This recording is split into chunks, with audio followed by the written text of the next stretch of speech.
Hi friends, જય શ્રી કૃષ્ણ. હું છું સરોજ અને તમારું સ્વાગત છે મારી યુટ્યુબ ચેનલમાં. આજે આપણે બનાવીશું ભીંડાનું છાશવાળું શાક અને એ પણ કુકરમાં. તો એ માટે પહેલાં કુકર લઈ તેમાં 2 થી 3 પાવડા તેલ મૂકીશું.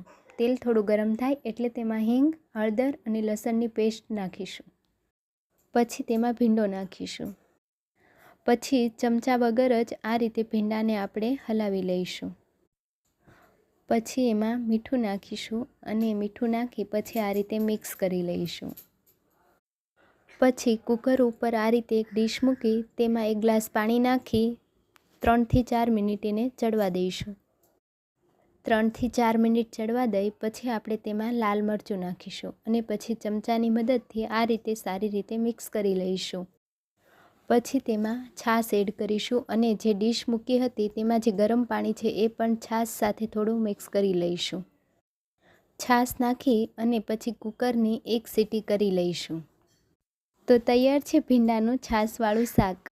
જો મારી આ વાનગી ગમી હોય તો લાઈક કરજો અને ચેનલને સબસ્ક્રાઈબ કરજો. બાય. જય શ્રી કૃષ્ણ.